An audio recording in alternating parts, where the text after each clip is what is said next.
ಅಟಲ್ ವಿರಾಸತ್ ಎನ್ನುವುದು ಒಂದು ಭಾವನಾತ್ಮಕ ಕಾರ್ಯಕ್ರಮ. ನಾನು ಕಾರ್ಯಕ್ರಮದ ಮೊದಲು ಮಹಾಲಿಂಗೇಶ್ವರ ದೇವರಿಗೆ ಪೂಜೆ ಸಲ್ಲಿಸಿದೆ.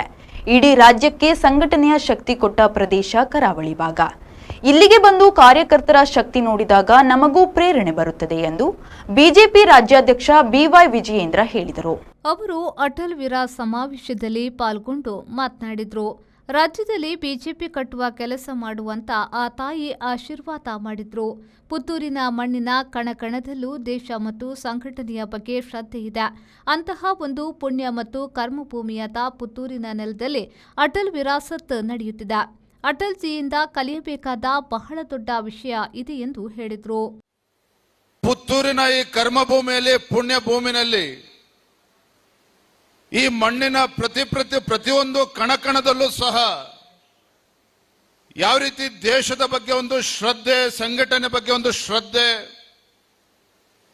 ಪ್ರತಿಯೊಬ್ಬರು ಕೂಡ ಮೈಗೂಡಿಸಿಕೊಂಡಿದ್ದಾರೆ ಅನ್ನೋದಕ್ಕೆ ಆ ತಾಯಿ ಮಾತಾಡಿರ್ತಕ್ಕಂಥ ಮಾತುಗಳು ನೆನೆಸ್ಕೊಂಡ್ರೆ ನಿಜವಾಗ್ಲೂ ಕೂಡ ನನಗೆ ಆಶ್ಚರ್ಯನೂ ಆಯ್ತು, ರೋಮಾಂಚನೂ ಕೂಡ ಆಯ್ತು. ಅಂತ ಒಂದು ಪುಣ್ಯಭೂಮಿ, ಕರ್ಮಭೂಮಿ ಪುತ್ತೂರಿನ ನೆಲದಲ್ಲಿ ಅಟಲ್ ಜಿ ಅವರ ಜನ್ಮ ಶತಾಬ್ದಿಯನ್ನು ಆಚರಣೆ ಮಾಡ್ತಾ ಇರ್ತಕ್ಕಂಥದ್ದು, ನಾನು ಕೂಡ ಕಾರ್ಯಕ್ರಮ ಭಾಗವಹಿಸಿರ್ತಕ್ಕಂಥದ್ದು ನನ್ನ ಸೌಭಾಗ್ಯ ಅಂತೇಳಿ ನಾನಂತೂ ಭಾವಿಸಿದ್ದೇನೆ.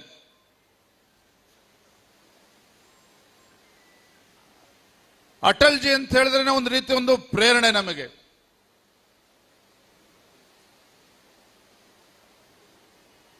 ಅಟಲ್ ಜಿ ಅಂತ ಹೇಳಿದ್ರೆ ಒಂದು ಕವಿ ಹೃದಯಿ.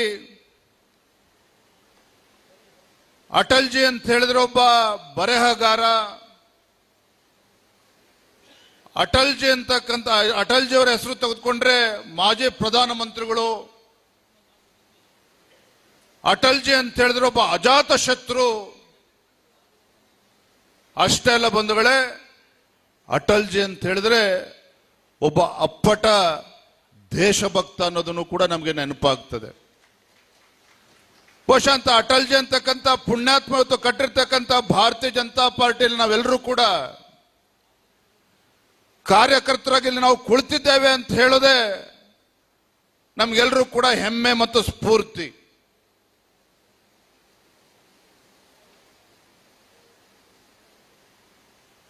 ಅಟಲ್ ಜಿ ಅವರು ವಿರೋಧ ಪಕ್ಷದಲ್ಲಿದ್ದಾಗ ಯಾವ ರೀತಿ ನಡೆದುಕೊಂಡ್ರು, ಅಟಲ್ ಜಿ ಅವರು ವಿರೋಧ ಪಕ್ಷದಲ್ಲಿದ್ದಾಗ ಇಡೀ ದೇಶಾದ್ಯಂತ ಸಂಚರಿಸಿ ಅದ್ವಾನಿಜಿ ಅವ್ರ ಜೊತೆಯಲ್ಲಿ ದೇಶದಲ್ಲಿರ್ತಕ್ಕಂಥ ಪ್ರತಿಯೊಬ್ಬ ಕಾರ್ಯಕರ್ತನಿಗೂ ಕೂಡ ಯಾವ ರೀತಿ ಪ್ರೇರಣೆಯನ್ನ ತುಂಬುತ್ತಾ ಇದ್ರು, ಇವೆಲ್ಲವೂ ಕೂಡ ನಮಗೆ ಗೊತ್ತಿರುವಂತ ವಿಚಾರ. ಬಹುಶಃ ಕಾರ್ಯಕ್ರಮ ಪ್ರಾರಂಭ ಆಗುವ ಮುಂಚಿತವಾಗಿ ಏನು ಅಟಲ್ ಜಿ ಅವ್ರ ಬಗ್ಗೆ ಒಂದು 5 ನಿಮಿಷ ವಿಡಿಯೋವನ್ನ ಪ್ಲೇ ಮಾಡಿದ್ರು. ಅದರಲ್ಲಿ ಅಟಲ್ ಜಿ ಅವರ ಭಾಷಣಗಳು, ಭಾಷಣದ ತುಣುಕುಗಳನ್ನ ಕೇಳ್ತಾ ಇದ್ದಾಗ ಕೇಳ್ತಾನೆ ಇರಬೇಕು ಅಂತೇಳಿ ನಮ್ಗೆ ಅನ್ನಿಸ್ತಾ ಇತ್ತು. ವೇದಿಕೆ ಕಾರ್ಯಕ್ರಮನೇ ಬೇಡ, ಅಟಲ್ ಜಿ ಅವರ ಮಾತುಗಳನ್ನ ಕೇಳಿ ಇಲ್ಲಿಂದ ನಿರ್ಗಮಿಸಿದ್ರೆ ಸಾಕು, ಅವ್ರ ಮಾತುಗಳನ್ನ ಕೇಳ್ತಾ ಇರಬೇಕು ಅಂತಕ್ಕಂಥ ಭಾವನೆಯಲ್ಲಿ ಇರ್ತಕ್ಕಂಥ ಪ್ರತಿಯೊಬ್ಬರಲ್ಲೂ ಕೂಡ ಮೂಡಿರ್ತಕ್ಕಂಥದ್ದು ಸುಳ್ಳಲ್ಲ.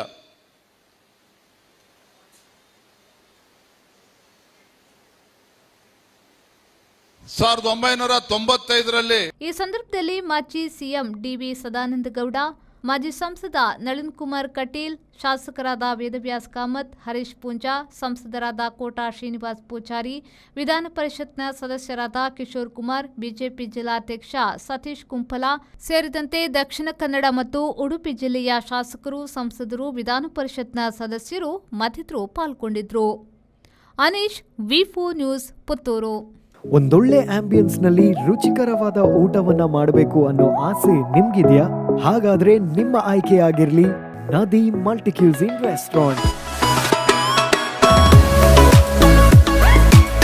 ರುಚಿಕರವಾದ ಔತಣಗಳು ಮತ್ತು ಆರಾಮದಾಯಕ ವಾತಾವರಣದ ಒಂದು ಪರಿಪೂರ್ಣ ವಿಶಾಲವಾದ ಸ್ಥಳ.